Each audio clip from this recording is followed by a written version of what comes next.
to another episode of the Grizz Nation podcast. Shout out to the King's Laugh for sponsoring this episode. I'll put a link in the description and use code GRIZZ at checkout.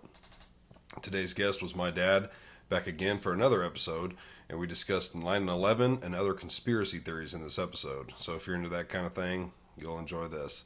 Thanks for watching. Follow me on YouTube and Spotify, and then you can also follow me on Facebook and Instagram. Please like, share, subscribe, do all that. Keep spreading the word. Thanks, guys. No, they said it was a 767, which that's bigger than a 747. I wouldn't imagine. 727 smaller than a 747, so I'm assuming a 767. What's the big one everyone says? 747. Yeah, but it's supposed to be bigger than that, I guess. So, and you notice how quickly and quietly 4 planes supposedly loaded full of people. Do you remember hearing any kind of stories about the loss of those people and families? And not particularly. It was vague. They've got short. Right. As far as in the moment, no. No, I mean, even after for years. Well, they've got that. They've got that wall thing. Yeah, but that's for the people who died in the building. And the plane, I'm assuming. No, I don't think it's part of it. That number they give, 2,997 people. Yeah, that's what died in the building. No, that's got to include the plane. I don't know, maybe. The plane people. Okay, that plane supposedly that hit the tower, one of them only had 56 people on it. 9 crew members, 5 hijackers. So that's according to this, a 747 is bigger than like a 777. Oh, it is. Mm-hmm. Well, this was a 767. So the 47 is probably bigger. So just to give a little reference to what we're talking about right now and what this is going to be about, Dad and I are going to be discussing 9/11 and the conspiracy theories around 9/11. 9/11 hoax. So, yeah, just want to... I'm trying to think how I want to word it. That basically, you know... The perception for safety reasons, you know, we're calling these conspiracies, so we're going to stick with that. 9/11 perception that Saudi Arabian men flew planes into the building when we went after Afghanistan or Iraq instead of Saudi Arabia. Right, which was always interesting. So one thing, as we're looking stuff up here, one thing that never made sense to me, if I'm the pilot and they're telling me that they're going to, I don't know what word I want to use. Well, yeah, they're going to hijack the plane and that they're threatening to unalive people. I don't know. My thought is, well, if I let them have the plane, we're all going to die. They don't do so that. Better them than me. Right, they don't do that, but better them than me. And not only am I going to die if I let them have the plane, but they're not just going to only kill the people on the plane, but they're probably going to hurt other people with the plane. So why would you even consider giving them the plane? They're under strict orders. Right. You absolutely never relinquish a plane to anybody. Now, ever. And I don't know if back then you got 4 pilots it was just that. a simple door that could be gotten into pretty easy. Nope. No, it was. It's never been like that. Impenetrable. They have been. So since all the 4 70s. planes, all 4 pilots were like, "Yeah, go ahead and let them have the plane." Terrorists tried to take an Israeli plane back in the 70s. I don't remember what year, 72, 73. Probably look it up. But ever since then, they've made them impenetrable. From the, and again, you blow the plane up, you could, but you're dead with it. Right. So, but you don't get inside the cockpit. Nobody does unless they let you in, and they're under orders. You never relinquish a plane. It has been like that since at least the early 70s. Right. So this is 2001. You telling me that you got 4 pilots to ignore that criteria that you don't turn a plane over? No. You wouldn't even get one pilot to do it. They are under strict contingent orders. Mm-hmm. You do not relinquish the control of this plane to anyone for any reason. Doesn't matter if they got your mama back there cutting her arms off. You just don't do it. Now, while we're looking some stuff up, because seems unprofessional, but we just finished eating. It's kind of late, so we're filming this, and I haven't prepared very well. But while we're looking up things to talk about and kind of fact check ourselves, I was pretty young when this happened. I was in kindergarten, but I remember seeing footage of it and it being a big deal at the school. But I was a kindergartner. Where were you, and what do you remember about that day, and like how you found out, and what was that all like? I was celebrating my second birthday. Yeah, let's mention that real quick. Your birthday is 9/11. Yeah. So I was having my second birthday on the same house that we'd been there over a year. Because you framed for a living. Started there in August, and then September I had a birthday while I worked there, and then the next September I was still there. So I think Right. we got done early October. So I spent a year and 2 or 3, 4 months on that same house. Mm-hmm. But yeah, we were pouring concrete that day. And somebody came, people already had moved in a lot of stuff, that we were just outside pouring concrete. House was done. And they had TVs in there. And somebody ran outside and said that a plane had hit one of the Twin Towers. So we all, we put a step real quick, what concrete we were pouring, and we ran inside to watch what was going on. And then about the time we hadn't been in there, I don't know, 3 or 4, 5, 6 minutes, and another plane hit at the other building. And then right after that, I can't remember who it was. I think he's dead now, but one of the famous, newscaster guys, propaganda liars, whatever you want to call them. He was saying, shaking his head, kind of sad. And Jerry, I can't remember what Jerry's last name was. Probably passed away now. He was older than I was. Mm-hmm. But we're sitting on that couch, and he goes, "Looks like American citizens are going to have to give up some rights over this ordeal." And both of us just looked at each other. Instantly, we both looked at each other, and both of us said the same thing. Why in the hell would I have to give up any rights for anything that somebody else done? Why am I going to be giving up rights? And guess what? Patriot Act was passed, and we did give up a bunch of rights. Yep. How did he know that? Was that sound like some foreshadowing? Right. But yeah, What's the struck us as odd. I want to say it was maybe Ben Franklin. Rights for freedom. People were saying things like the planes when they flew overhead were making no noise, and they said if you've ever been under a jet, and when it flies over, it's loud. It's roaring loud. And they said lots of people had said that day and days after that when the planes went over their head, they thought it was weird because they were absolutely silent. There was no noise coming from them. No engines running. But that's not possible because that plane would fall out of the sky. Right. If it didn't have, thrust. So I've heard that one. As far as like it was all a projector. I've heard that. Is that possible? possible? They had bombs on the inside. I don't follow that one. I think but it's I possible. think to pull something like that off back then would have been we don't not know. possible. They're always way ahead. Obviously, the government, the military is also their technology is farther than what we know. Yeah, by so far. whatever we have nowadays, they had could have been a couple years ago, could have been a decade ago. There's another one. Is Samuel and I. We won't mention his name. I talked about him. Oh, yeah. We did last time, maybe. Did we not? No, I brought it up with the boys, but yeah, bring it up. Yeah, we worked with a guy who was I think he was Massachusetts. Where was he from? Maryland. He was from Maryland, and he arrived at the Pentagon that day and was guarding the Pentagon for, I assume, for people to not be able to go into the building to see what had really gone on. And he was not a conspiracy person at all in any form or fashion.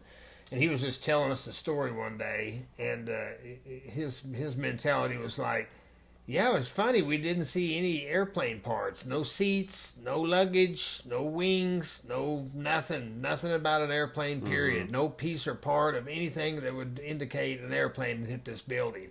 And he was casually saying that it was just a small hole that went through the building, and he thought it looked like maybe a missile had went through the building. He said he took pictures. Yeah. He wasn't supposed to be taking pictures, but he said he did, and they vanished out of his house. He said someone broke in. Yeah. And But here's the famous picture, which they were told not to talk about it. Right. If I can pull this up, I'm going to try and add some of these pictures in here, Okay. at least this one. Is that the one that hits the Pentagon, quote unquote? Well, that's the video, yeah. but the flash. there's a big picture of the hole in the Pentagon, yeah. and when you look at the picture, there isn't a piece of plane anywhere. Right. Nothing. I There's no remember wings. that. There's no I tail. remember it. There's no the cylinder, wheels, seats. There were light nothing. poles that were standing up around the area that a wingspan should have clipped them and sheared them off. They were standing there. I think Yeah. there was a flag pole maybe out front there that should have been sheared off, wasn't sheared off. Yeah, I can't see it that well as far as the small details, but the big picture. And they say to get Yeah. a plane to go like that and come down and then keep it in and then go into a building, virtually impossible to do. Right. It loses, I don't know how it works, but something about the aerodynamics of it just don't work that way. Right. And if you've never seen the footage, that somehow the only footage they have of the Pentagon, probably one of the top 5 most secure photographed and photographed buildings in our country. Somehow all the cameras were down that day. Convenience conveniently. store got a footage. Yeah, the convenience store across the street, a gas station, Got a flash of light. Yeah, a flash of light. And if you've watched it, if you haven't watched it, you need to look it up right now, and then come back to this. But watch it and tell me that ain't a missile. It's traveling way too damn fast. Just instant flash of light. Yeah. You don't see a plane. They only You don't travel see anything. 700 mile an hour. And they top wouldn't have been speed. going that fast trying to hit a No. building.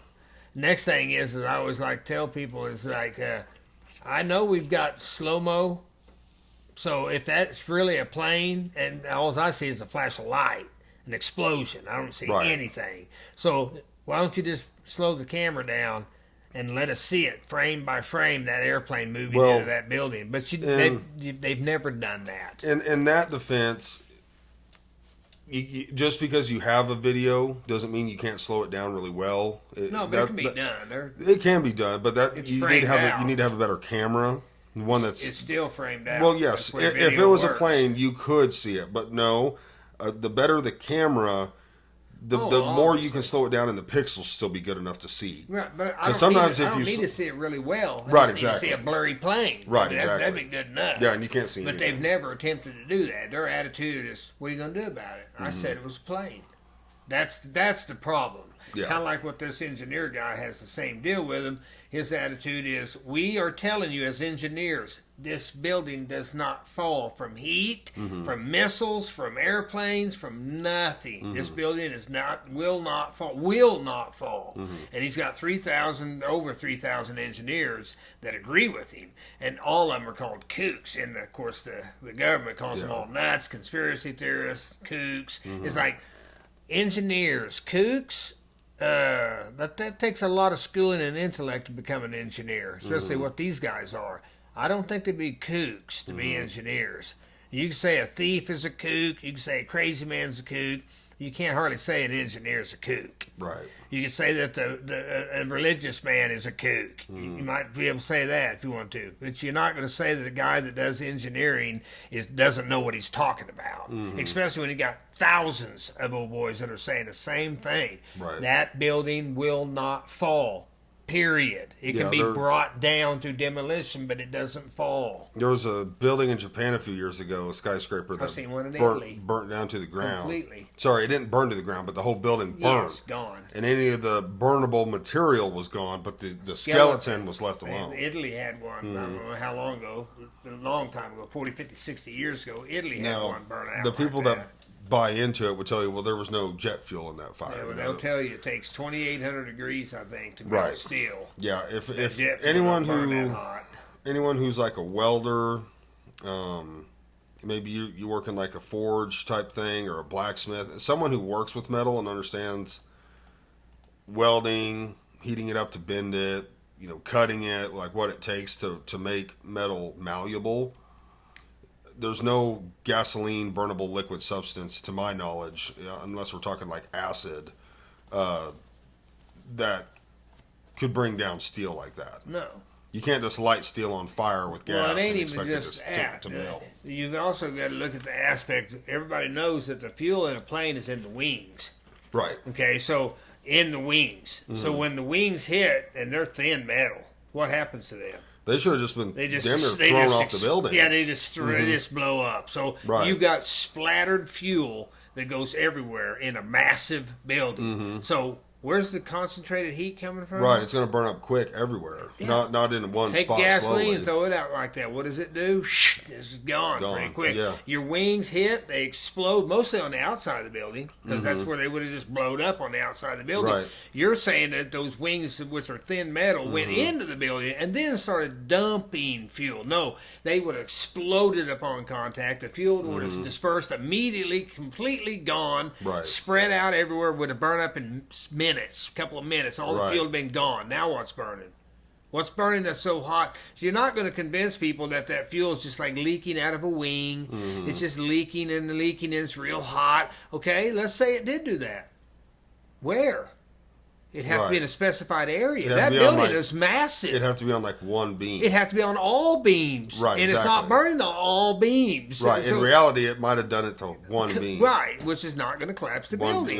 One beam ain't taking it No, down. it wouldn't do it. If it ever did anything, it might bend it. It's still not breaking and coming down. The building's No. not coming down, period, without demolition. Right. And that's the reason these guys are constantly going to Congress every year to say, we want this opened back up because they already say, and then people there know that they know they can't touch it. It's Well, been told what the answer is. Now that I think about it, what was the material that a lot of people... Thermalite.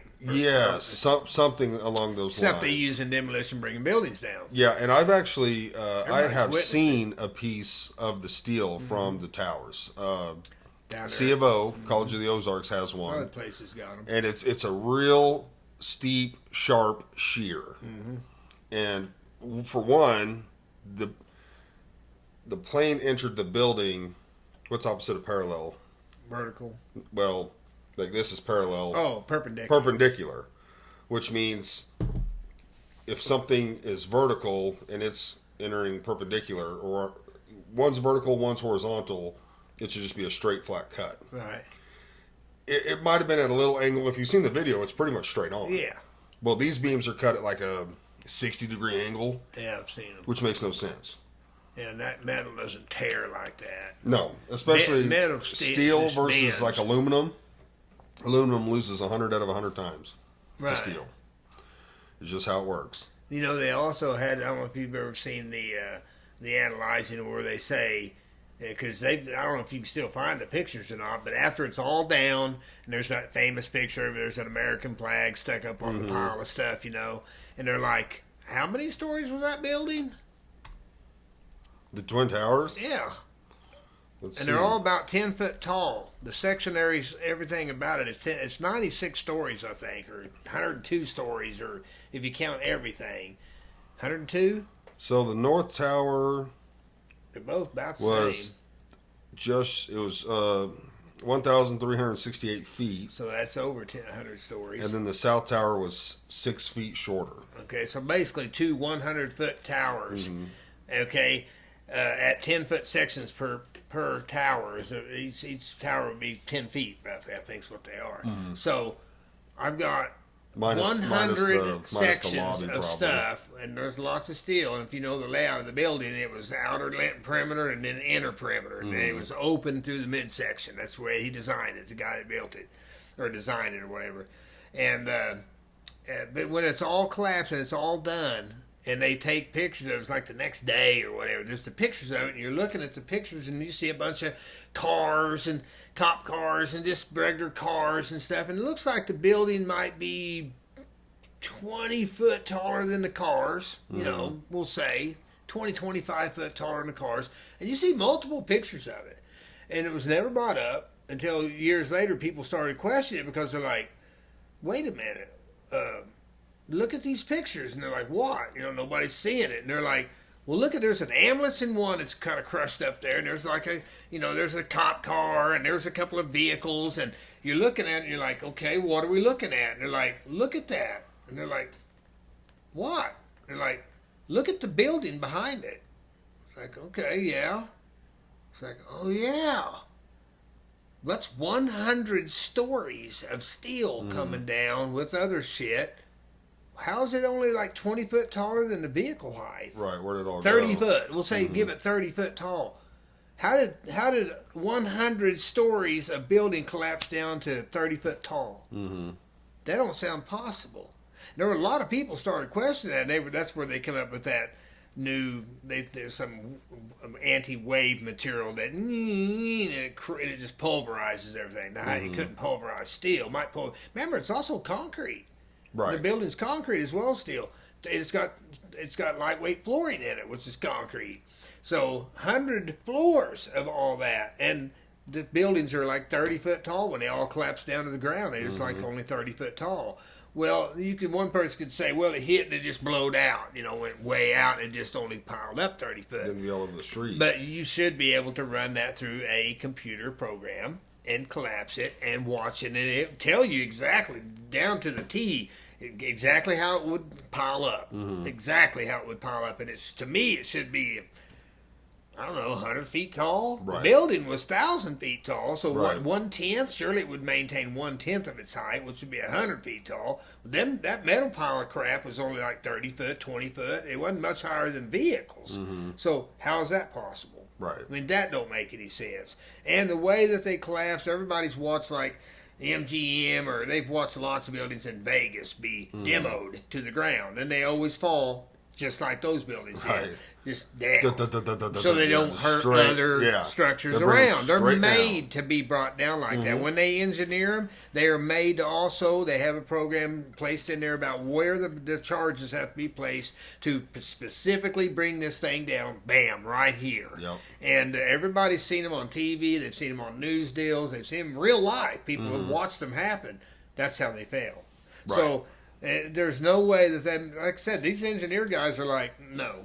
Instantly, lots of them instantly were on the phones with other engineer dudes saying that building was brought down. They knew it was brought down because that's what they do. They do that shit for a living. Right. So, yeah, I mean, the whole thing just stinks. You take away the fuel and how that just really couldn't do it.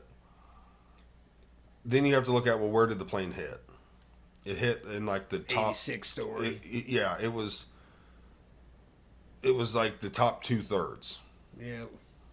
Not And somehow the whole thing comes down. yeah, that top It just- story weight it just- shouldn't have brought it down. It doesn't either. make sense. Well, there's also the fact that Building 7 over to the side never even got hit by nothing, but yet it goes down the same way, demoed Right. down to the ground. It's perfect fall down. Oh, this is what I brought up. Well, I brought up two different things. One was the saying when you brought up the what they call it, the Freedom Act or The Patriot Act. Patriot Act. Thomas Jefferson said, "When you abandon freedom to achieve security, you lose both and deserve neither." Right. So you can't give up rights just to feel secure. Right. Can't do Won't that. give up rights. Feel secure. Make myself secure. Mm-hmm. But the other, what was the other thing I was going to say about the building deals?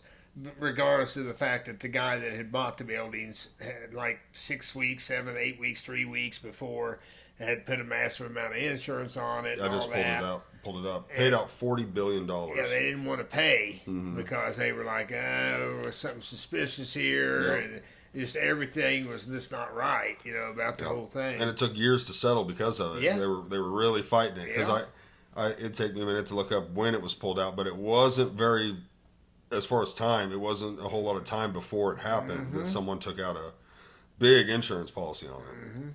They paid out $40 billion. Yeah. There was rumors that there was supposed to be gold stored under them. I don't know about that. If there's any truth to that. I don't even know what were they for. Just rental for. business Yeah. things. Use it for business space. Mm-hmm. I mean, there were probably other things there, but generally, I think it was just business spacing. Yeah.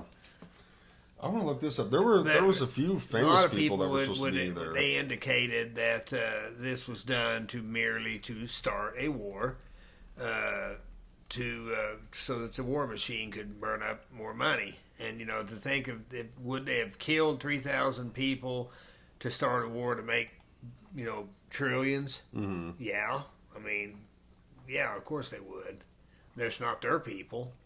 There's rumors also that people say that there were certain people that were supposed to be in the building that day that weren't in the building that day because they were told to stay home. Right. I mean, there's, I don't know, the whole thing was just, it stunk from the moment that it happened. Just kind of a little side note, because I remember hearing this. There was a few like famous people that we know of. Yeah, that one guy that weren't on the plane that were supposed to be. Michael Jackson was one of them. But he wasn't on the plane. He overslept. You're kidding. Yeah, he overslept and Never missed heard his. that. On one of the planes that hit the buildings. Yep. Michael Jackson was one. Mark Wahlberg was another. You're kidding. Mm-hmm. I never heard of this. He was supposed to be on the plane, but he made a last minute decision to fly somewhere else, so he wasn't on the plane. Wow. Seth MacFarlane, who's the creator of Family Guy, he was supposed to be on it. You're kidding. Wait a minute. Yeah, he was hungover and he missed. He arrived late to the airport. People never miss airplane flights. That's like. I mean, it does happen, especially these kind of people that don't care. They're just, I'll just get on the next one. Famous people. Though. Yeah, people like us, we can't afford to miss the flight. Yeah, you got to be back for work and stuff. Right. Seth MacFarlane was another one. That was the three I found, but I always remember. I never heard that. Never heard that. And then I've also heard stories, of people that gave interviews and stuff that were like, I called in sick that day. I wasn't feeling good, or I think I saw one. You mean at the Twin Towers? Yeah, I think one guy was late, or his wife was late going to work, so he had to take the kids to school. So he called in and was like, "Hey, I'm gonna be like 20, 30 minutes late," and so like he wasn't there. Like there's all kinds of stories like that of just I guess people that got lucky. Well, you always wonder when you think about that happening. Obviously, it couldn't have reached and hit every aspect of that top floor. It couldn't have. So, you would always think, if I was there, I would find a way to get the hell out of that damn thing. Right, because obviously, unfortunate, and I've seen videos not of the actual people, but like people watching people jump. And my mind was always that, dude, I'm not jumping. I don't care if I get burned up real bad. I'm at least going to run through stuff and try and get down. Yeah. I'm not just going to jump. Now, yeah, if I can see that there's nothing but flames for 200 feet, like there's absolutely no way I can make it through without burning alive, I would jump. I would try to get wet, obviously, first. Or wait it out. You don't know it's going to fall. Right. You're probably not even... I don't know, maybe if you would you're be an thinking engineer, you knew it wasn't going to fall. Right, you'd be like, guys, we can just chill here. We're going to be okay. It's not going anywhere. Yeah. I would jump versus burning up. I wouldn't burn. I would have found a way out, I feel like. I would have tried. I would have tied stuff together, curtains, whatever. I would have made a way to get out of it. And there may have been people that did. Yeah, there very well could have been. They just risk it. Maybe they got burned a little bad or whatever. Maybe they got cut up a little bit, but they found a way somewhere, somehow to get out of there. Right. And they showed you the stairwell deal where it was at, and it was in the inner perimeter from what I remember. And but I just can't imagine there wouldn't have been. Now, women, I understand, would just panicking and just not. Maybe they were in dresses and they just didn't feel like they could pull off something like a guy could. But I can't believe a lot of guys. Of course, you're talking about Yankees, so Yeah, there are a lot of. soy boys and stuff. Yeah, so, they're not out working with their hands and I just. It never made sense to me. And then, we said Saudi Arabians did it. We didn't even touch them. Right. We didn't even go after them one iota. Supposedly we found a Saudi Arabian ID. Now, here's the first thing about it. They find this Saudi Arabian ID on the ground amidst all the stuff that came down. And you immediately say, here's one of the hijackers, blah, blah, blah, blah, blah. Now, wait a minute. How do you know that? Right. How would you know? How did you know there wasn't a Saudi Arabian dude just flying on a plane? He died with everybody. He was just a good old boy. Right. He just on there going to Saudi Arabia. Which I'm sure they did know. Obviously, you knew everyone that got on the plane. You have those records. So to you, he's just a guy on the plane. But you called him a terrorist immediately. You knew. So either you knew or you're blaming him. Which one is it? Because it ain't. But you didn't find an ID and say, "Oh my God, that's one of the terrorist dude's IDs. Right. He must have left his ID with us, and we got lucky and found his Right. ID, not Susie Jeffries that was in seat 47. You Where got was his the ID found? It was down amongst the debris. Well, which site? There was three sites. At New York, at the towers. At the towers, Yeah. okay. Because we've covered the tower a little. We've covered the Pentagon a little. What was the other one? Was Field? flying. No, I remember the first story I remember seeing about that. There was a dude. I've seen it multiple times since then. That was the one flying to the White House. Pennsylvania flew into the ground after they supposedly saved. The brave people on the plane forced him to fly it into the ground or whatever. But where was it heading? They don't know. They think the capital, I think, is what they were saying where it was going. I don't know how they would know that. But that one, when the guy showed up, he's standing out there with his mic and stuff, and he's literally talking as he says, this doesn't look like an airplane site crash. He said, this is where they're saying the plane went. He's telling the story as he's standing there. This looks like the plane. This is the place they say the plane went down. And he's talking to the camera, and he says, but I don't see anything about a plane here. He said, what it really looks like, he said, is it looks like a bulldozer came in here, dug out a massive hole in the ground. They backed up dump trucks and just filled it full of trash and then set it on fire. He said, that's what it looks like. He said, we don't see airline passenger planes. We don't see no bodies. We don't see no fuselage. We don't see no pamphlets from plane. We don't see nothing about an airplane in this. And he was just confused. I mean, you could tell he wasn't conspiracy nutting or nothing like that. He was simply telling what he saw there. And I've seen it multiple times. I don't know who the guy is. He's a nobody. He's a local news person, for wherever that was, Pennsylvania, I think. But, he said, this looks to me like a big hole that the bulldozers dug out in the ground, and they throwed a bunch of trash in it, set it on fire. He goes, we're looking all over. We don't see anything about an airplane in here. We don't see any bodies. We don't see seats. We don't see fuselage. We don't see nothing that indicate wings. Just nothing about an airplane. Now, that story, I don't know if you can still find that story or not. I doubt it. They would probably pull that and memory hold it. I would guess they would have. They wouldn't allow that to keep going out because that's a no-brainer. If the dude is standing there at the place you say a plane hit the ground and he's telling you there ain't nothing about a plane here, again, there's so many stories out there. We're never going to know the truth. We're never going to know the truth about what really happened. Everybody has to come up with your own conjecture of what you think probably happened. Right. It's kind of like when they got John Kennedy. It's the same kind of deal. You can play the game all day long and say it was the mob, say it was whoever, say you might even believe it was still Oswald. But we're never going to know. Right. Absolutely never going to know. The people that would have known are the ones that didn't hire and have it done. They're not telling, obviously, and anybody that was low-key and below them that had anything to do with it, they eliminated those people. You can't have you walking around with that information. Right, so liability. they were eliminated, we'll call it. Yeah. Since probably can't say anything else. Right. But they were unalived, as they like to call it. Yeah. Yeah, it's... Where was the other? Oh, Pentagon. Let's see. Pentagon, towers. The two towers, the Pentagon, and then the field. Two towers. Yeah. Yeah. 4 planes. Okay. 4 planes. Now, and again, you're going to try to convince me that 4 planes, that the pilots are all under strict command. No one gets in this cockpit, period. And they can't force their way in. They have to be let into the cockpit. Right. You can't get, unless you just blow the whole plane Well, out. it goes right back to what I was saying at the beginning of, if you're wanting to hijack the plane, and I'm assuming you're wanting to, do severe damage with it, and none of us are going to make it out alive, and probably hurt other people in the process, why would I give you control?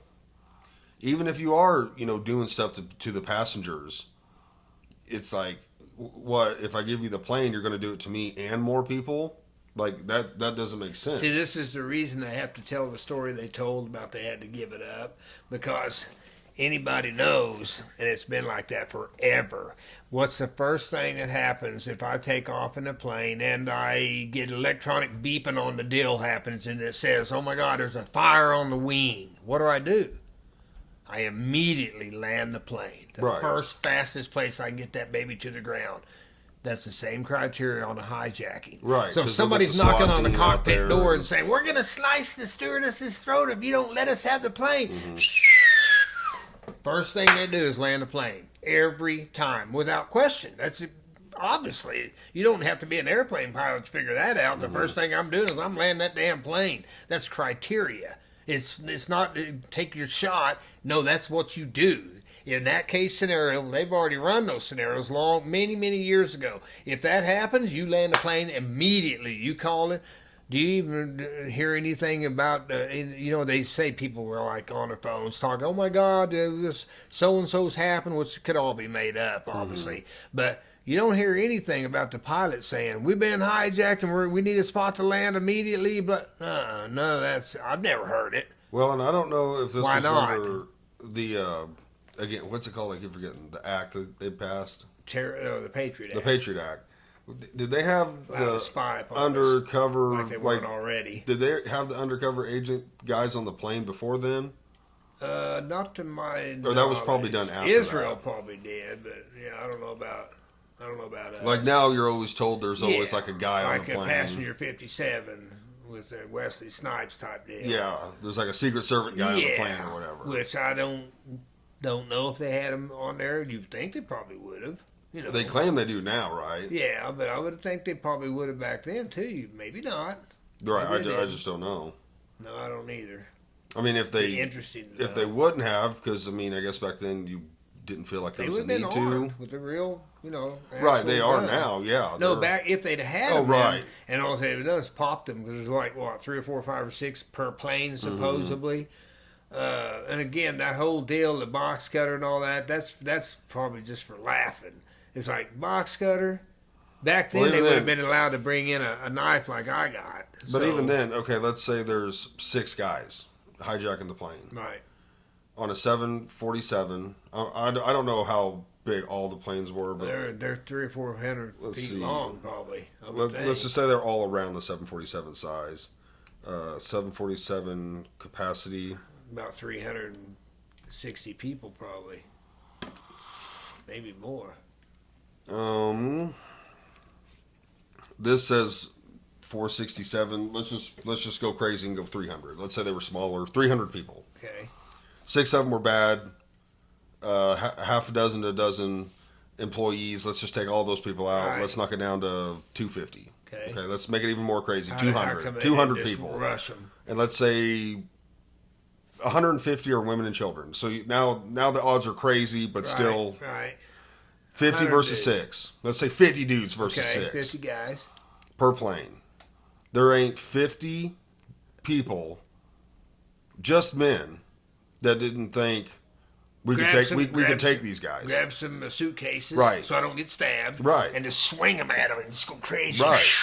There's not 50 of you willing to get hurt or killed to save everybody You else. wouldn't get killed with a box cutter. I mean, I'd knock the crap out of you with a piece of luggage. Mm-hmm. I mean, knock you senseless. 2 or 3 guys hitting one dude, he don't stand a chance with a box But cutter. that's what just don't make sense. There wasn't enough people All to just the say, planes hey, got we through. can easily overtake these 6 guys. Which is probably Even if they why- had weapons, even if they had guns. Right. How much ammo could they have had? How big of a gun could they have got on the plane? Right. So, and they didn't have guns, we know that. Couldn't they only get had one knives. plane, yeah. So you're telling me there wasn't a handful of men on the plane that were like, hey, we can rush these guys real quick. We'll Yeah. rush them now. Yeah. And We would have. right. Because I'm not going down willingly. No. You know, that's why another they, thing that that's just why doesn't they make probably sense. said one of the planes so that you believe the story about the whole thing, because that what you're saying makes Or common sense. they probably never All knew the it. planes? They probably never knew it. All the planes? Nobody brave enough out of 4 planes? I'm saying all 4 never knew it. Never knew what? They were hijacked. What do you mean? The people never knew they were? Yeah, they probably never knew anything. Oh, because they're so far back. No, there was no commotion. Well, They how said they were hijacked. We don't know they were could- hijacked. well, right. They could have just been, Computer You know, controlled into the or buildings. or the pilots. You know, or traitorous. they Because might I have. doubt The whole that. plane might have not known. They might have just been, we're flying, Well, and that boom. that was always a deal that was done. Is there was even stories saying there was no one on the planes. But there's also been that they're flying the planes, and then they had which again, no question, they could probably do that. They remotely took over the control. planes, and their pilots are probably like, "What's going on here? Why ain't nothing's responding to our stuff?" And Right. they were, rigged up to make, and then just because they said the precision that they hit the buildings was It'd be pretty very hard tough to to do, even with an experienced Yeah, pilot. they said you'd make But a 2 or 3 computer can do it, passes. no and problem. go right. It would know exactly where to turn, to adjust speed, take into Yeah, altitude. because they all hit on the wind. first pass. Right. The first pass. That's why I Like personally I said, think. experienced pilots can't do that. I personally think they probably never knew. Because again, if you had 50 dudes on the plane per plane thinking we're being hijacked, They would have probably they rushed. probably would have just would have taken So it why back from crash the one in Pennsylvania if they did? Why crash that them one? to make it sound like somebody was Right, brave. people so they can make a movie about it and name some high school gyms and stuff after the people. So I think that's what happened. I think nobody ever even knew what was going on. That's a very plausible story. I don't believe that they opened 4 planes over Because the cockpits. people I don't would have believe that at all. panicked and taken the plane back. Well, you wouldn't have got in there to take control of the plane because 4 Right. cockpits did not That give you wouldn't control of the wouldn't plane. have happened from the get go. But even let's say it did, Right. there would have been enough crazy people on the plane thinking, "We're not going down. I ain't dying Yeah. today." They would have rushed the cabin, rushed the guys. They would have taken the plane Sure. back. Obviously. But if you never knew it was coming, and you're just thinking, "Yeah, Sure, we're you're flying just over New sitting York there, City," Wow, we're good, kind of close. I don't remember ever flying this close to the buildings and stuff. And then bam, it hit. There's even people saying, of course, you've heard the stories of those were holograms that never hit. And That's the one I don't believe. That I don't think we comes would have from had the people that back that then. said that there was no noise when those planes went overhead. Right. And again, if it was a computer and the computer's like, "Hey, in order to make this, we have to cut power. We to hit this angle and then this speed and this altitude, we need to get to here and then cut power." Yeah. Right. Right. That's a possibility. I don't hardly believe that story. Because if the engines ain't going, you're not just going to hear it floating through the air. Well, I remember the story also that right when it happened, there were people down on the street. This was long before the building. This was seconds, minutes, whatever, after the planes hit the building. There were people at ground level, and somebody was down there filming it. And they were coming out and had glass shards in them, and they were all hurt and stuff, and bleeding, and people bleeding. I can specifically remember one guy. He looked like he's probably 40-ish, late 30s. He's sitting there and he's got a split head. He's got blood all over him, and somebody's asking him, what do you what happened or whatever? And he goes, "I don't know. I just had got off the elevator on lobby floor, and he said there was a giant explosion." And all the glass, he said, I don't know where it came from. It felt like it came from where I just got off the elevator. But he said all the glass around the bottom of that lobby area blew out into the streets. Blew out. So he said, and he was like, there's still people in there, bleeding and blah, blah, blah. And they went to the next person. But he's telling the story in this. I don't know if you can still find that or not either. But it's like, huh? Why is there an explosion and blowing up crap at the ground level? Up there, 86 stories didn't come down into the. Whatever happened up there didn't come down like that. The heat and everything goes up; it don't come down. That's 860 feet. That's 3 football fields. Right, considering it took a down. while to fall, nothing would have went down instantly. And considering that the most of the explosion would have happened when it hit the building, because it's all encased by steel. So any explosion of hitting, and when you see it on their film footage that they show, most of it's outside the building. So that didn't go down elevator shafts or whatever you want to say and reach ground story. That didn't happen either. So that can go from down up, I can believe, but not from up down, since heat doesn't go down, heat rises. And then again, it's like the fuel leaking and all that crap. It leaked all over evenly to melt the building evenly to collapse it, which they already told you it can't get 2,800 degrees. It can get like 14 or whatever it is, 1,300 or 1,400 degrees, and so it doesn't even come close to getting hot enough to melt steel. Right. Not even bend steel. That's the reason, like I said, these over 3,000 dudes are still trying to get it to open up with an honest investigation, because they know, no. There ain't no fuel, there ain't no nothing that melts that steel to make that building fall. Besides, even if it did, why'd the rest of the building fall? It was perfectly intact. Perfect. It's holding it right now. I'm at 86 stories, and it got 17, 13 stories or whatever above it. It's holding it right now, has for years, and all of a sudden it melts it and then it starts collapsing. You're going to say, yeah, they try to say the pancake weight of it kept bringing it down. Right. Which kind of, if you don't know engineering, you'd say, yeah, maybe it makes sense. It's holding it now. Mm-hmm. The stories below were not melted. Right. It's only right there where the plane would have been. If it could have been melted, it's only right there in that area. What about all the rest of the whole building that's solid as a rock? Mm-hmm. They made it look like that fuel's leaking down elevator shafts, and it's run. That's okay. Let's go with your scenario. Let that fuel's running all through 40 stories down. It's down into the 40th story. How much is down there in the 40th story to melt steel? A couple of cups, quarts. Right. I mean, you act like that plane just had millions and millions and millions and millions of gallons of unending fuel pouring out of it to reach down 40 stories to weaken all the building to where the whole... No, if that shit on top was rotted and melted and everything, the stories below still ain't, and they're holding the weight now. Right. They're holding all that weight now. And so you say it pancaked and slammed down. So? Well, they ain't barely holding that weight either. Right, it's not like it's just barely holding the building up. It's just on the verge of collapsing like a stick of people don't realize that those things are even made to move. Yeah. Like in high winds and temperature changes, those buildings, I think... They move like a foot and a half, 2 foot or something. I think I've heard like a foot on the really tall ones that they can go up and down and move because the steel will expand and shrink so much. And then, of course, they're meant to sway with high winds because if anything... They build stadiums like that too. Like nothing can be rigid. Right, if it's rigid, it'll break. In those movable rubberized deals, the glass is on them, so when it moves and sways, it don't break. Just shatters the glass out of it. Right. Yeah, so, it's like expansion joints, and there's another word for them. Buildings ain't made just to hold. You got to see. People don't seem to understand. Yes, the structure decreases in strength value and tensile value and thickness value as it goes up because it doesn't need to hold as much. Mm-hmm. But those ones down on the ground coming up, first 10, I don't remember, 30 or 40 stories up, those are like the thickest of the thickest of the thickest, and then they start getting a little less, whatever the engineer says it needs to be. Mm-hmm. But that building ain't just barely holding on. See, that's the reason they kept pushing that fuel, the hot fuel, the hot fuel, the hot fuel, the hot fuel. Mm-hmm. And then when the buildings go down, see, the hot fuel melted all them. Okay, let's say that it melted them. It didn't collapse them. Right. It melted them. So then it just goes, right. And it don't go, boo, boo, boo, boo, boo. Now that stuff they used to bring the buildings down. Bend over and lay down. What happens when shit melts? It goes like this. Right, bends and twists. It just kind of lays over and just lays down. It's already holding the weight. So it doesn't care if it bends and it goes like this and it does down.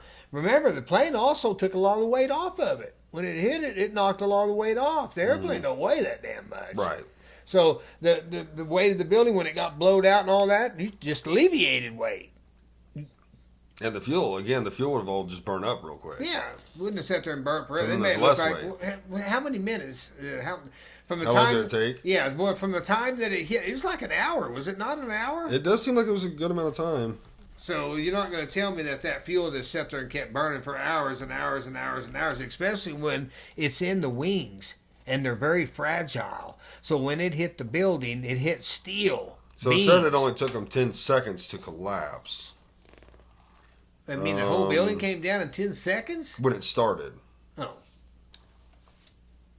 But from the time it hit... It says less than 2 hours, so it was over an hour. Right. So there you go. Mm-hmm. So now, how much fuel's in that? Mega millions, trillions of gallons of fuel? I mean, the fuel, when the wings hit, it dispersed. All the fuel went... Right. It just blew everywhere. So where's the burning fuel coming from? Because that fuel that went like that is gone. It's already burned up. We seen it when it blew up. Mm-hmm. What do you think was blowing up there in the top of the buildings? When you seen the fireball? What was that? Right. That wasn't the building fireballing. That was the fuel. So most of the fuel burned up on impact. I work with steel now, and granted, I don't know the kind of steel they use for towers. I mean, we're building metal buildings. Some of them pretty good size. We're not skyscrapers though. So I can only imagine how thick and heavy duty. And we use a pretty good grade of steel, but theirs is, I'm assuming, even better. Oh yeah, have to be. It takes, with a torch, it takes quite a bit to cut through metal, especially if it's thick. I mean, if it's over half an inch thick, like you gotta give the acetylene and the oxygen to a torch to really cut through it. And then we also That's have a plasma white heat. cutters. No, Yeah. well, that's like a blue heat. Wider blue, yeah. Then we use a plasma is even more efficient, but it's just air pressure and then electricity. But it takes a lot, and it is very hot for a plasma in a very focused area to cut steel. So when I'm thinking, now at work, when I'm, if I ever have to cut steel or do something like that, I'm thinking, it's like there ain't no way fuel could do this. Ain't no way. And at the very most, it would have done if you It would would have just burnt all it would the. have melted and it would have just laid over like this. I didn't think The it weight would've is done that. there. The weight is there. It's there. It's there. So I it don't think doesn't. it would have done that. Well, but let's go crazy. I've seen steel bend from welding. So like if you've got an end plate, on like a column or a rafter or something, and you got a thick weld, like a 3/8 weld there, and there's not a gusset to kind of keep it from wanting to bend, I've seen them bend pretty good. That's with a very, very concentrated heat source, and it bends 1/8 of an inch, 1/4 of an inch, with a very, very concentrated heat source It on don't- it steel don't that's go- not as strong and thick as that steel. They would don't have just been. go. Well, I don't think it could have. It couldn't It's have ridiculous melted if you like think that. about it that they pass that lie off on the American people. Well, and again, if People you've buy seen it. those sharp sheared, things Yeah. where it looks like it's been cut or blown up, or that thermite or thermite or thermite, yeah, maybe whatever it's thermite. called, the stuff that they use to do that kind of stuff. I mean, it would do it, but it's been designed to do that. And you do that shit at the ground level, because once you weaken the bottom, and there's nothing left to hold the top, it will do that. That's Right. how they're made to do that. Yeah. But they don't do that from the middle. It's interesting because one of the first stories that came out about it after that was that there were remodeling crews, as they put it, that were in the structure the week or two before it happened, that they were in there working on something. And people assumed they were in there ones planting the charges. Right. At the proper points that would have to be done at. Right. But I think I read it earlier when it was talking about that. As far as charges and whatnot. Yeah, and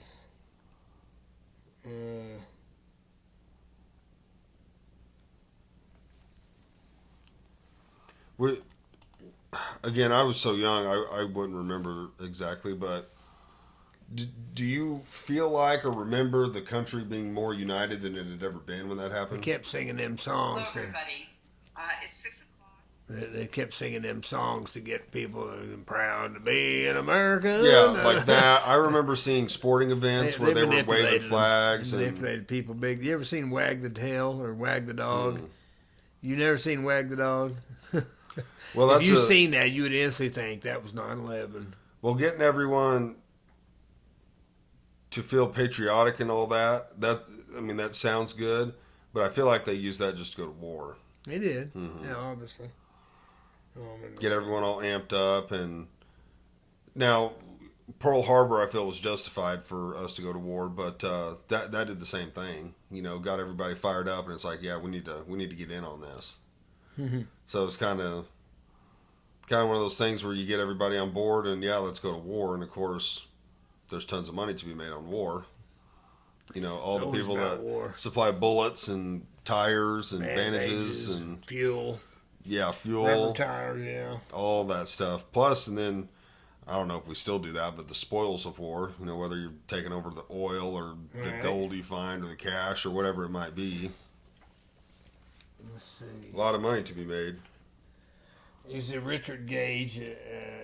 He's a conspiracy theorist and architect. You notice they don't say architect and conspiracy theorist. It's conspiracy theorist because that's the first Right. the human Or mind. why not will just say remember. architect? Right, or just not say architect. Who promotes the claim You see the propaganda in the way they write it out, that the World Trade Center was destroyed in a controlled demolition, and that the attacks were an inside job. No, the government doing an inside The job? wording. Let's see. More than... The organization claims, not that they do represent over 3,000 architects and engineers, they claim to. Well, that could be easily disputed, so why don't you just say, them liars said that they only got two Right. guys. Right. No, you worded it to make it look like they're just hoaxing out here. There ain't no 3,000 people. Claims to, when you know there is. Right. They've signed petitions on it and what have it. They want a real investigation.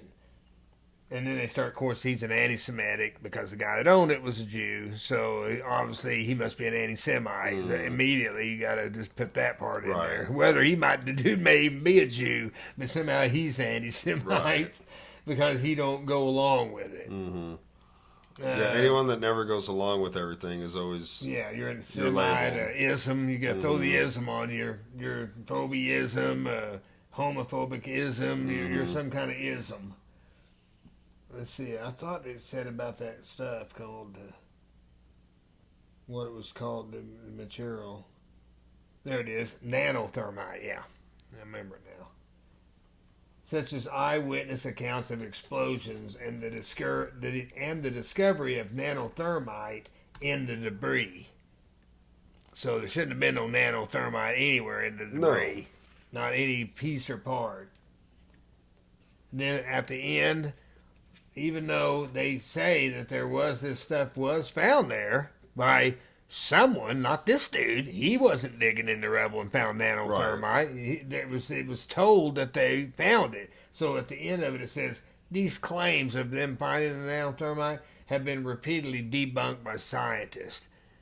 What scientists? The same ones that said it was there, Right. or some other scientists? Right, they were saying, no, So- it wasn't there. So we'll get our guys to say, no, there wasn't no dead body in there. It's the same old deal I always like to say when humans are very cryptic about how they should react to anything. So when I come to you and I say, Samuel, there's a dead body floating in the back 40 in that pond behind your house. Your reaction should be, there's a dead body floating in the back 40. What are you talking about? Not, I didn't kill nobody. That ain't not how I should respond to that. But if I did, and there was a body, I done it. Because that's not how I should have reacted. The human doesn't react like that ever. His first reaction is always going to be, oh my God, you think there's a body in the back 40? What are you talking about? No, I didn't kill nobody. It's like, okay, you did it. You definitely done it. That's not how you should be reacted. I'm trying to see what they say about this thermite, but it's all super... It's Scientific the stuff they use when they explanations. blow. It does say goes that. down. And then they start calling him anti-Semite, just like sentence after sentence.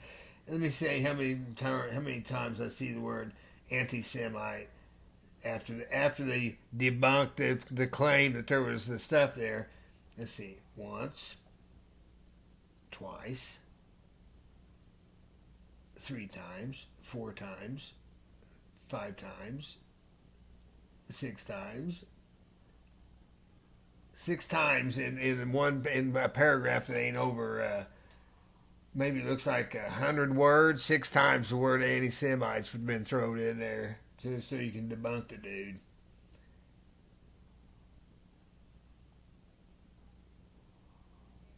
Yeah, they're not giving a whole lot of details on this thermite on here. Now you heard recently that this recently is not the only time I've heard of it, but somebody had taken footage of those Israeli dudes that were dancing on a van or something and screaming and hollering and all happy and excited when they were looking. You see the buildings way off in the distance. It looked like 3/4 of a mile away. But they're I just recently, first time I've ever seen anything about it. But they filed a federal lawsuit seeking to force the FBI to share the evidence it gathered during the detention of 5 individuals commonly referred to as the Dancing Israelis.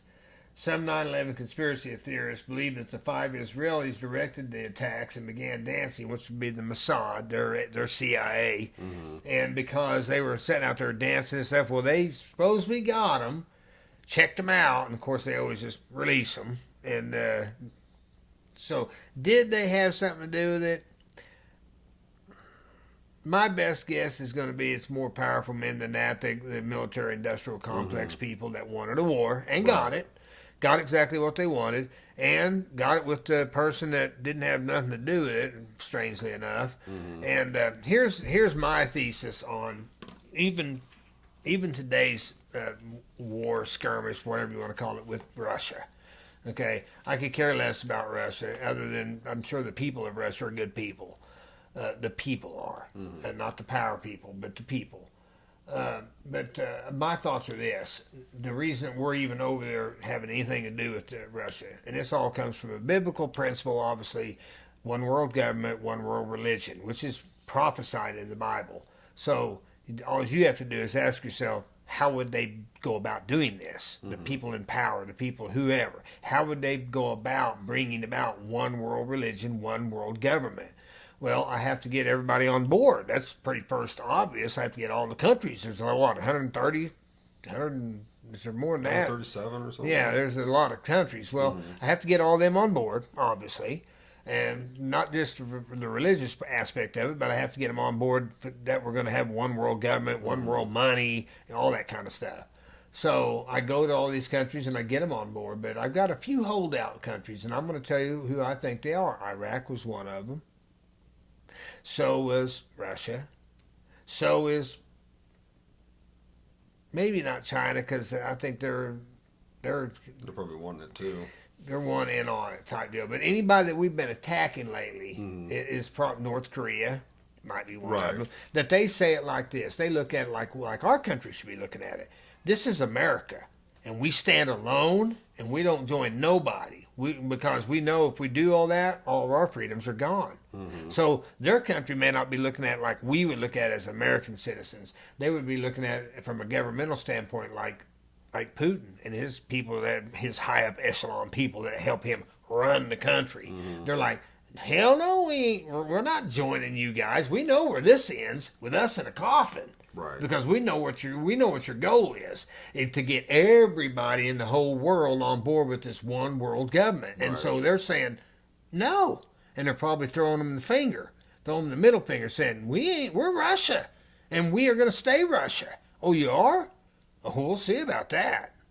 Well, That's my thought of like Iraq. Yeah. Same way as Russia. And it shows you what they're willing to do to get into war. Yeah, well, and also to gain their agenda of one world government, one world money, one world religion. I think with Pearl Harbor, I've always heard that they allowed it. Yeah, it was. We knew there was like a sub out not too far. We had eyes on it, and then the plane. How could their ship have got close enough to let all those planes in, and we never noticed the planes way off the coast?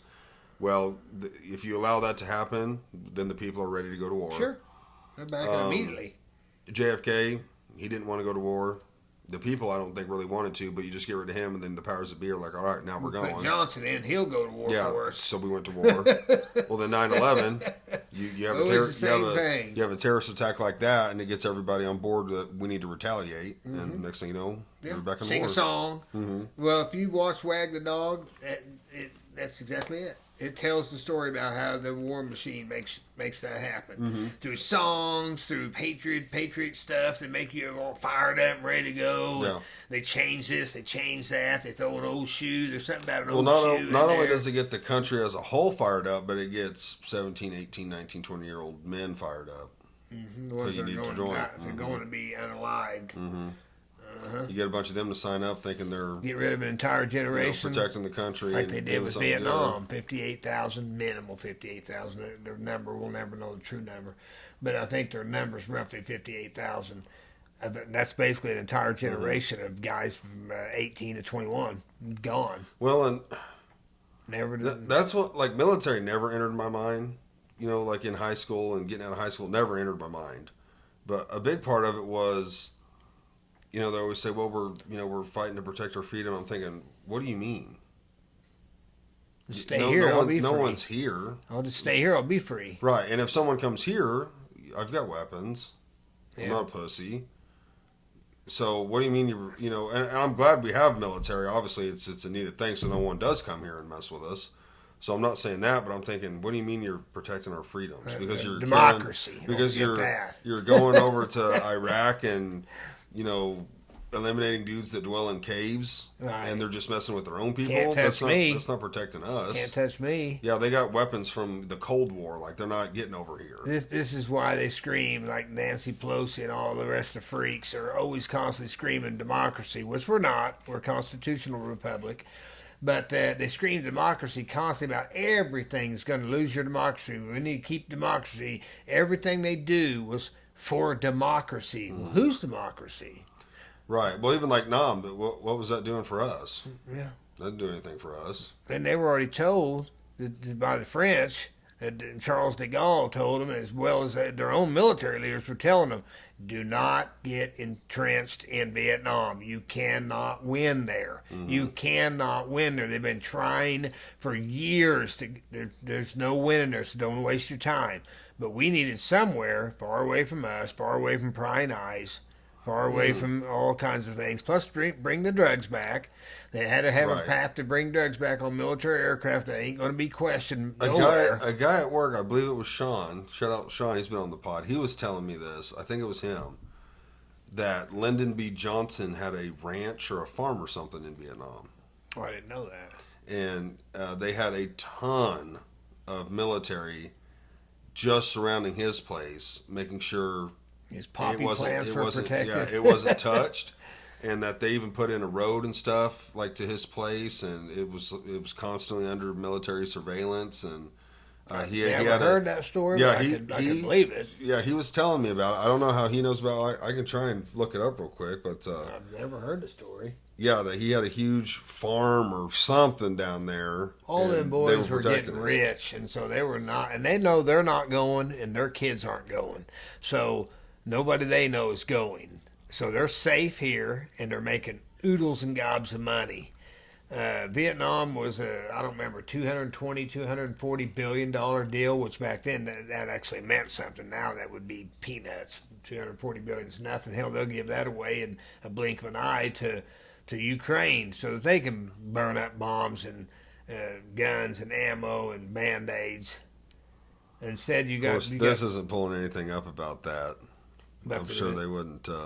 No, there's certain things they'd never let out. They wouldn't let that out. But, of course, if someone was there, you would only hear that through someone who was personally there. Yeah.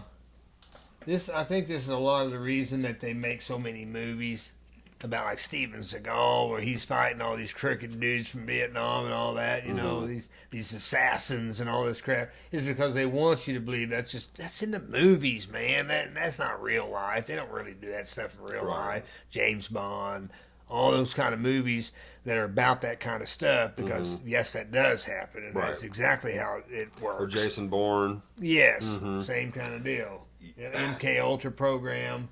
I've always said, and I think this ties into that while rumors typically aren't fully true, they normally get started from somewhere. Where there's smoke, there's fire. Right. Now, it might be someone's exaggerating that, you know, so-and-so is just, you know, let's say it's like women talking about each other. Oh, so-and-so, she's just nothing but a whore. Well, what really happened is she went on a date and, you know, kissed a guy on the first date. And now you're just telling everybody that she's a whore. Right. Like, you know, it doesn't make sense, but it started somewhere. So I think it plays right into that.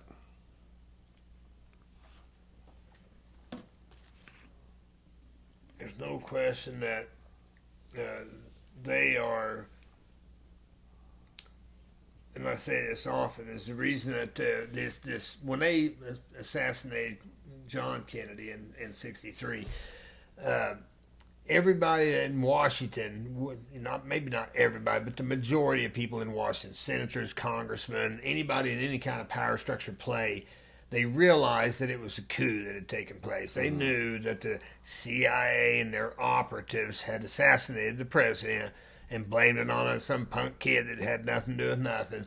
They all knew it, but they also knew, hey, the government's still clicking, and they're probably spreading rumors up there that, hey, we'll make this go into a big old giant war if you guys don't accept the fact that we say Oswald done it, and we'll just let dead dogs lie if you'll go along with our story. Otherwise, we're gonna go down Cuba and have start some crap. We're gonna go over here and start some crap. There's gonna be a lot of people dying and stuff. What do you want to do? You want to believe our story, or the government's still ticking?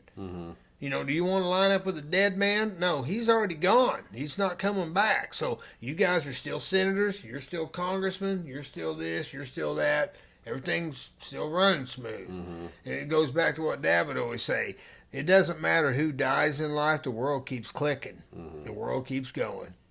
And so who doesn't matter who dies, presidents. The world still, the hamburgers are still being sold, soda drinks are still being sold, cigarettes are still being sold.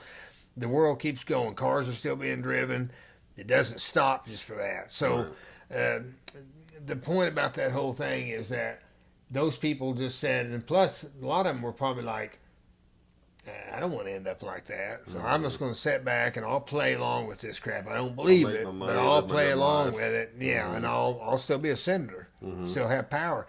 There was a guy, I'm thinking it was in Texas, but it may not have been in Texas. It may have been somewhere else, like Louisiana. Or I wish I could remember the story. You could probably find it, and you could probably look it up.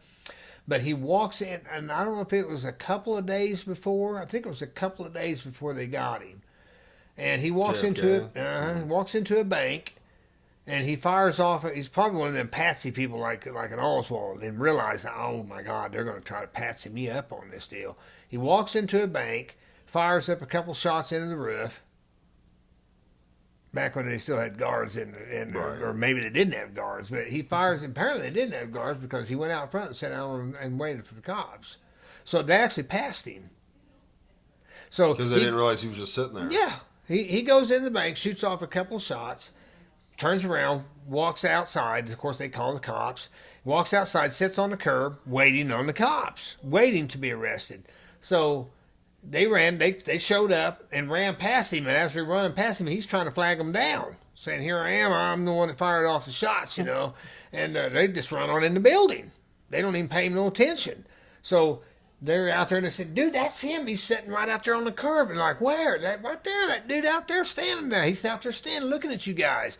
So they go out and question him, like, what's going on here? They pull the guns on him, and I did it, man, I done it, and so they arrest him. So they're like, this is the craziest bank robbery we ever seen in our life. So they take him in. And the story he gives was pretty fascinating because you can find it, I'm sure, still. What was his name? I don't remember what his name is, but you can find, say, a guy that shot, shots into a bank shortly before the Kennedy assassination, something to that extent. But so they're questioning him, like, what the hell was you going in the building and doing this for? And he's like, I wanted to have an alibi to where I was when they get Kennedy. And so that they can't blame me for it. That they'll know I had nothing to do with the assassination of John Kennedy. Now, I don't know where I've read that story before because I've not seen it since I first remember hearing about it. Have you found anything about it? And I don't know how you... Found him. Richard Case Nagall. Yep, Nagall, that's it. Yep. Richard Nagall. That's it. Fired 2 shots into the ceiling of the bank. Where was the bank? Walked out of the bank right after firing his weapon and sat down and waited for the police to arrive. Where was the bank at? Was it Texas? Yeah, I believe it was Texas. I couldn't remember. He was Louisiana, Texas. Let's see. He was in the Army in 48. Served 2 tours in the Korean War. He was awarded 3 Purple Hearts. Have you ever heard that story? And was honorably discharged as a captain. I bet you won't be able to... Entered the State National Bank in El Paso, Texas. Okay, it was El Paso. Yeah, that rings a bell now. He claimed had foreknowledge of the assassination of JFK. And he had gotten himself arrested to avoid becoming a patsy. Yep. See, and I don't even remember where I heard that story at because I've since looked into all my novels and books that I've got on it. I still can't find the story, so I don't know where I originally ever heard that story. It certainly wouldn't have been on the computer, so somewhere I read that. Nagel died from a heart attack Well, Betty did. November 1st, 95 in L.A., California, despite no history of heart problems. His death occurred one day after the Assassination Record Review Board had sent him a letter for information from him. Uh-huh. He had a heart attack one day after. Well, a lot of that going on. I mean, come on now. There's also a story about a state patrolman, and I've never found that story, that he either killed somebody or I think he committed suicide on a bridge. Something about him on a bridge. He commits. He deletes himself on a bridge, and it had something to do with the Kennedy assassination. I don't remember what aspect, but I just remember the vagueness of the story. Right. Which they obviously would have had multiple people lined up, ready to go. Oh, yeah. And unfortunately, Oswald was the third in line, it sounds like. And yeah. Well, see, I always said if they wouldn't have got him where they got him, at the Grassy Knoll area where they finally got him, they probably got him. Green light, we got him. Everybody dispersed. Okay. They would have probably had people up the road for miles right. if need be, but other assassins, and the story would have just changed as it went.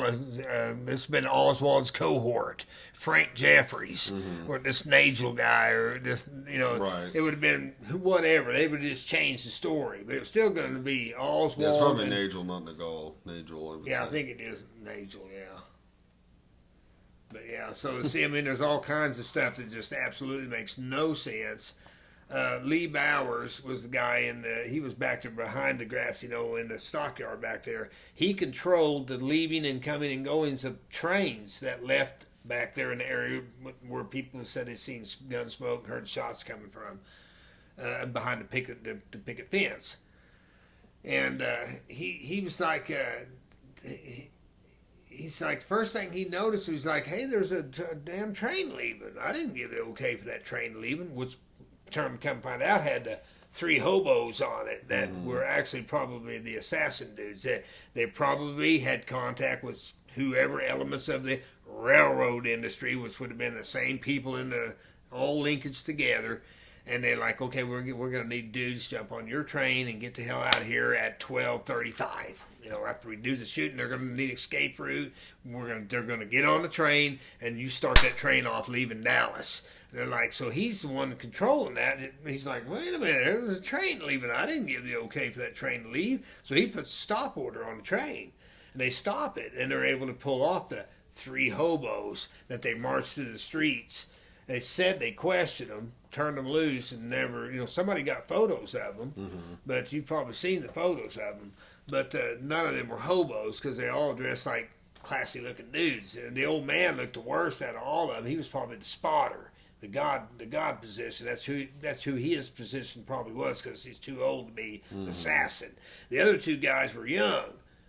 Hobos ain't young. And these dudes were dressed in, nicer than I'm dressed right now. Right. And no clean fingernails, new shoe leather. I mean, they had fresh haircuts and dressed in nice sports jacket and shit. Hobos, there ain't no hobo look like they got that. old, tattered, dirty clothing. Yeah, not these boys. They were fine looking. So they supposedly, and the cops that are taking them in to be questioned, just walking around with their shotguns all casual. The president's just been killed within 3 or 4 or 5 or 6. Do they have a look like that? No, they're just all kicking back, walking along, had their shotguns up at ease, just walking along like, we're just getting the hell out of here. and took them in supposedly to question them, never arrested them, never fingerprinted them, never mugshot them, never nothing. Just vanished. So that was happening all day long. Stuff like that. People that got pulled in and they were like, what did you see? Well, I heard 6 or 7 shots. No, you didn't. You heard 3 shots. That's all we're willing to say is there was 3 shots. Isn't that funny that immediately after the assassination in Dallas, they're screaming 3 shots. 3 shots, 3 shots. Everybody's 3 shots. They're printing it on the news. 5 minutes after he's shot, Walter Cronkite or whoever gets on the news. Flash. This just in from Dallas, Texas. an assassin has fired 3 shots at President Kennedy's motorcade. Mm-hmm. What? How do you know that? Why Right. wouldn't you have said a fusillade of shots, which is what people said, a fusillade, or one shot or some shots? Right. But you put the narrative out there immediately. It was going to be Instantly. drilled into people for foreshadowing the narrative. Right. 3 shots were fired. Because back then, information didn't travel as fast Why as it does now. no? Why There's no? no social media. But Everything's done immediately by you knew it was phone 3 calls. shots. Mhm. 3 shots. Right. And when you arrested Oswald, he was immediately the guy that killed the cop and then probably killed Kennedy. Immediately. It's like, how do you know that? Right. You just found it. Why did you even go to the Texas Theater with 13 or 15 cop cars and a fusillade of cops, 30 cops, to arrest a guy that supposedly got called in because he didn't pay his quarter to see the movie? Right. He slipped in the movie theater without giving his 25-cent, buying his ticket for 25 cents. So you're looking for the murder of the president. Right.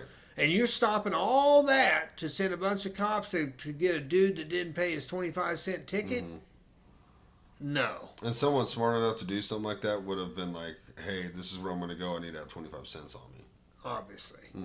You would have paid. Right, you To would have keep just paid. suspicion down, Right. obviously. And just like, the parade route being changed. It's like, Right. now who has the power to change the parade route? Come on now. That Secret Service is in control of his parade route. So, we know the Praetorian Guard was pulled down, which is the protective service of any organization throughout history called the Praetorian Guard. They were pulled down, just like they were on Trump recently, for whatever reason. But they were pulled down or moved or whatever you want to say so that it could be, the deed could be done. Right. Because otherwise, they're not getting... Kennedy couldn't have been shot like that. If the Praetorian Guard would have been up like it always is every time, they couldn't have done the kill. They couldn't have killed him, so they had to pull it down. Well, that's something else we can touch on real quick is the Trump thing. Because that just screams, it was Setup? loud. Yeah, total setup. Because there ain't no way a punk kid like that could Well, pull obviously, something the like kid that didn't off. do any of that. Well, he just never could have got up there. Hell, people were shouting and calling for help. There's no way they would have noticed something before the Secret Service would have noticed No. it. They've Hell got people out there strictly looking for that. Oh yeah, they got him in the crowd. Right, they're out everywhere. walking around everywhere. They're in buildings. They're on top of buildings. They're in the crowd. They've got binoculars, scopes. You want my honest they're opinion of looking what at happened? everything. Here's the way I look at that. No regular Joe Blow people don't ever assassinate world leaders. Right. I don't care who they are. World leaders are always assassinated by their own people. Mm-hmm. They just always are. They takes that blame to it pull on it off. Russia, blame it on this, blame it on that, whatever you want to do. The Mm-hmm. Praetorian Guard always has to be pulled down for a leader to be killed. Caesar. It doesn't matter what it is. Right. They have to be pulled away to allow the killing to allow the offing to take place. And so, here's my thoughts on that deal. And one of the biggest indicators of that is the now famous photo with Trump screaming, "Yeah!" The blood flying on the face, and the big American flag in the background smells like wag the dog shit. The big flag in the background is all patriotism and all these dudes hugging him up tight and stuff. It's like, how would a normal human react when I say, "Dude, there's a body in the back 40 on your pond. I didn't kill nobody." No, that's not how you react. How do you react? Oh, yeah, there's a body in the back. That's how I react. Now, somebody shoots at me. I don't give a shit if I'm the baddest mofo out there, the toughest, meanest man alive. Somebody just takes multiple shots at me and supposedly hits me.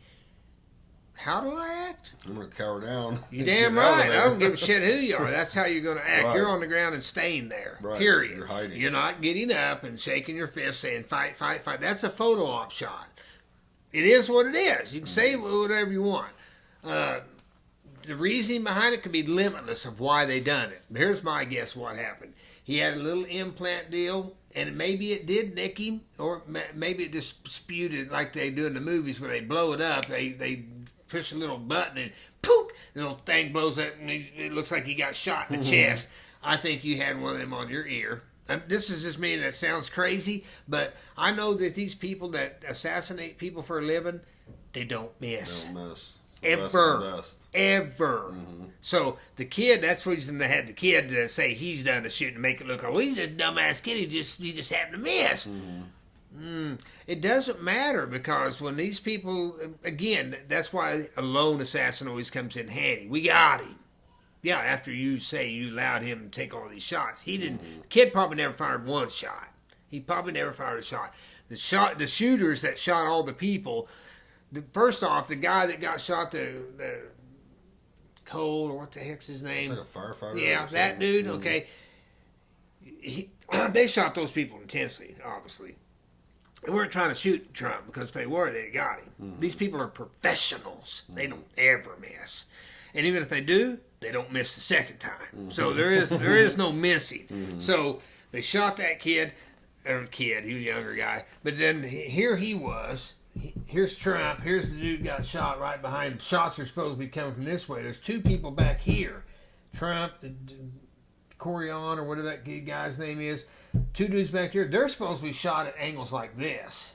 This is the bullet fire that they were supposed to be hit from. Most how you don't even hear about it anymore. You don't hear about them people because they were shot. And this is by whoever in the news media is spreading this story. Different angles like this, not same angle like this. Right. Each of them shot from angles like this. And then this guy's Compator is the guy's name. He was shot straight line like this. So you got one shot here, another shot here, another shot. That's already three shooters, not one. So if that stuff is true, those guys were shot, if I'm standing and Trump's out there and I'm shot from here and it comes out here, I was shot like this. Right. I wasn't shot like this. So, and that guy, he shot in the opposite direction, supposedly. He shot from this side and comes out this side. So that already indicates three shooters, minimal. So, which would be triangulated crossfire, which is how they would go to shoot a guy. Now, they don't miss. So, you miss for what reason? To make Trump shine like a diamond in a goat's ass. Because the hero, the guy that survived the assassination attempt, get more people on board so that when they put him in power, they can say, well, he probably got entered from that, because everybody was happy they didn't get him and blah, blah, blah. Just photo op. I mean, that's what it smelled like immediately when I first seen anything about it. I'm thinking, that's a photo op shot, man. American flag behind you and you're screaming, yeah! Because I'm thinking, how do you react when you get shot at? Especially you were actually supposed to be shot. How do you react? I get up immediately and fight in the line of more fire to go, you sons of bitches, fight! No, that's not what you do. And you want to make, what? Trump's extra brave. Dude, I don't care who he is. Nobody's that brave when they're under fire getting shot, and they've been shot.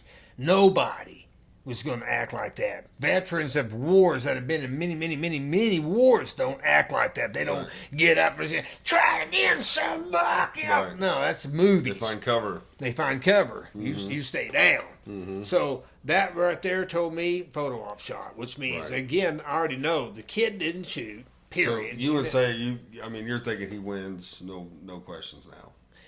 I still believe they're going to put him in, yeah. Even though people are saying they're going to try to because they're going to steal it again. Right. I mean, they're going to take it again. Right. And but I'm still pretty convinced.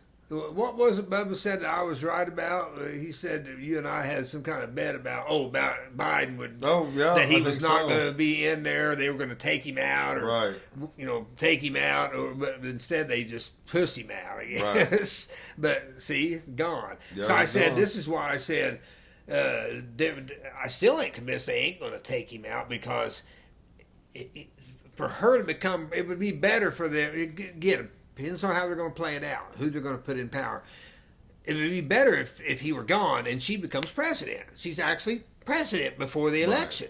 Because then, why not keep her? She's president now. It kind of rolls into the narrative. Right. Why just not? She's already president. I just don't. I still think they're going to put Trump in because it creates the most chaos for the country. And this is what they want. They want the country destroyed.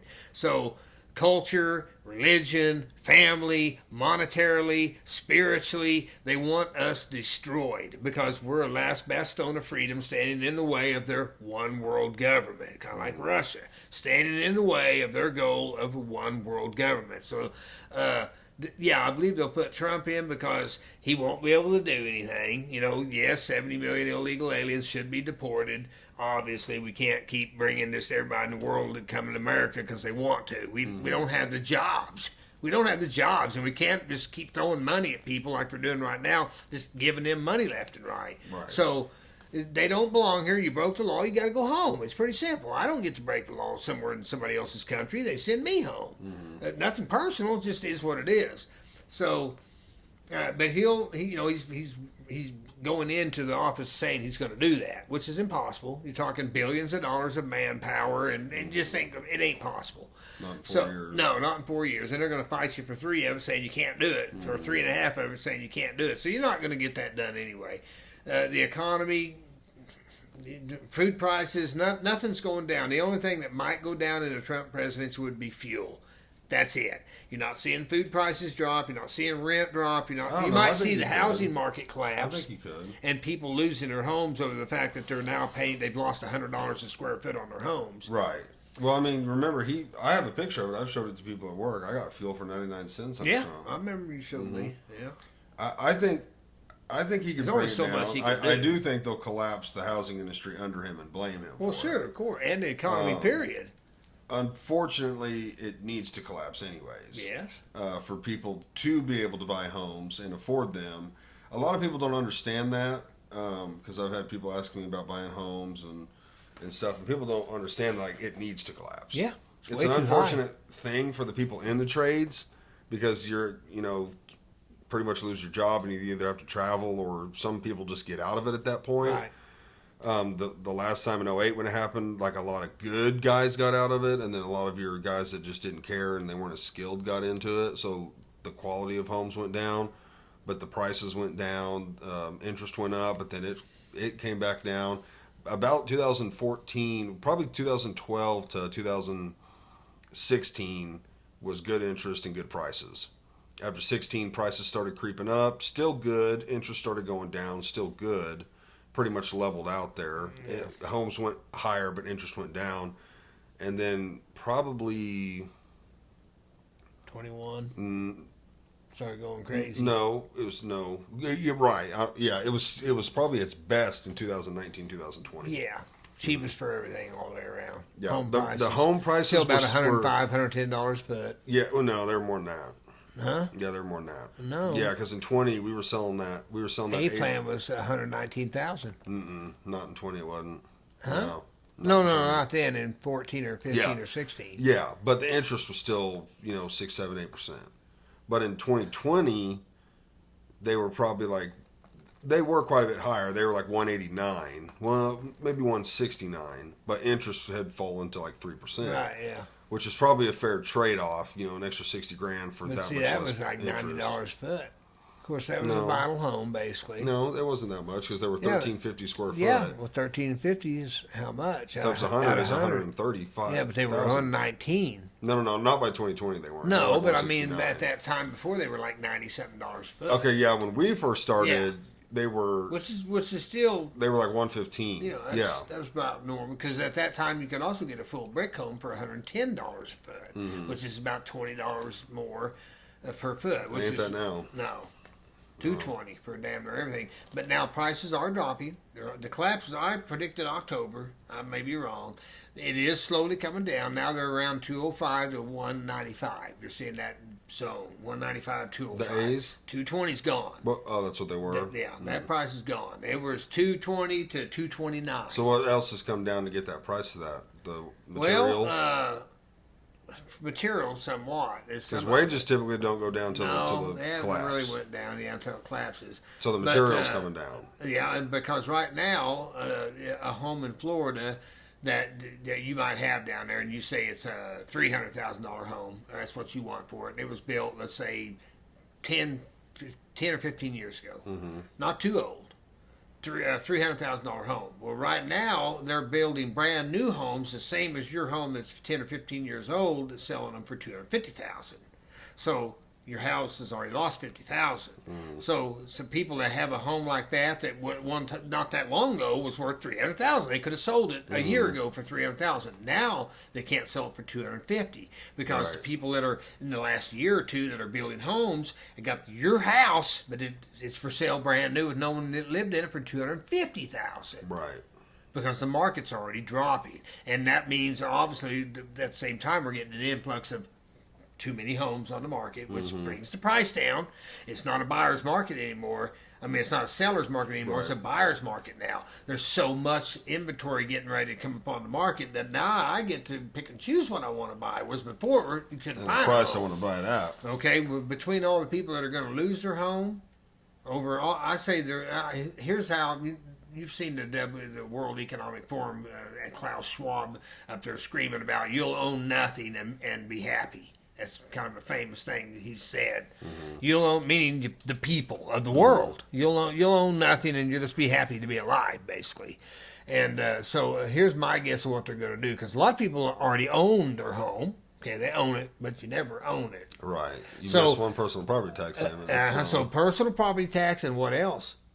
Insurance. Okay. Do you have to have insurance after you own it? No, you can bypass it, but if it goes down, you lost everything. Right. So most people, here's how they're going to get their homes away from people that own homes, or it's even buying homes, and you're seeing it already. California and Florida, two of the worst right now that this is happening in. Home insurance prices have like tripled or quadrupled in the last couple of years. So. You were paying $4,700. Now you're paying $16,000 for insurance per year. Taxes went from like $23,000 to $47,000, doubled. Right. And who knows? Next year, doubled again, maybe. But here's how I say they're going to take all those people's home. That you own your home, and let's say it's a $300,000 home, and you own it flat out. You just pay electric bills and insurance and taxes at the end of the year. Well, they'll just say, okay, $90,000 taxes on your house now. And you're like, $90,000? That's insane. Last year I was only paying $4,000. $90,000 now. What are you gonna do about it? Right. So people are like, well, hell, I can't pay $90,000. The damn home's only worth 3 times that amount of money. What about next year? It's probably going to be $100,000, or even if it's another $90,000. I can't pay that. I don't have it. Okay, we take your house. So this is how I think they're going to go about stealing people's property from them, because communism always has to have you with nothing and the people that's running the show with everything. And so that's how I think they're going to get away from. Plus, obviously you can't afford to buy a house. If every year I got to come up with $40,000 to keep my house. So I don't know what, like this house, I don't know what you guys pay per year. $3,500 in Missouri. I have no idea. Yeah. Is it in your note, or do you have to? It's in your note. So, but I was after a actually while, confused on it the first year. imagine your note jumping an extra $600, and then next year it jumps another $900. Because this is the first house I've ever owned. I was confused on it the first year when the taxes came around. They sent a bill for it. And I was like, holy shit, I'm supposed to pay this all like right now? So I called them up and they're like, no, they just send you a copy telling you what you owe, but you've already paid us for it. Yeah. And we cut them the check. And I was like, oh, thank God. Well, okay. Because most people can't come up with it. No. If it's like $5,000 or $6,000, most people are living on basically paycheck to paycheck. Yeah. And even if they're not, they're barely saving any money. So, and you have to make $150,000 a year right now to just have a decent life that you could have done for $60,000 5 years ago. Right. And now you have to have $150,000 to live that same life because of inflation and other things. Right. But the wages of people are not keeping up with the cost of things. No, like ask anybody when they go to the grocery store, it's like, holy dog shit, $75 and I got 2 little old sacks of shit for $75. Yeah. It's like you can't do that very often. You go to Dollar General, you walk in there, it's $75 for a couple of sacks of cleaner products and maybe a thing of coffee and just nothing. You're not leaving with nothing. It's $75. It's like, holy shit, I can't even come down here very often. Yeah. Once a week, and I got to watch what I buy. Yeah. And everybody, imagine. Unfortunately, we need a collapse, not Yes. just the housing market. No, it needs to be, We need like a Great and it's Depression. going to, and I believe it will happen. And Yeah. I believe it'll happen either this As long as year you can or keep your next job, year. you're someone that your job isn't affected because it's like a necessity. Right. You need a Great Depression to reset it. Yeah.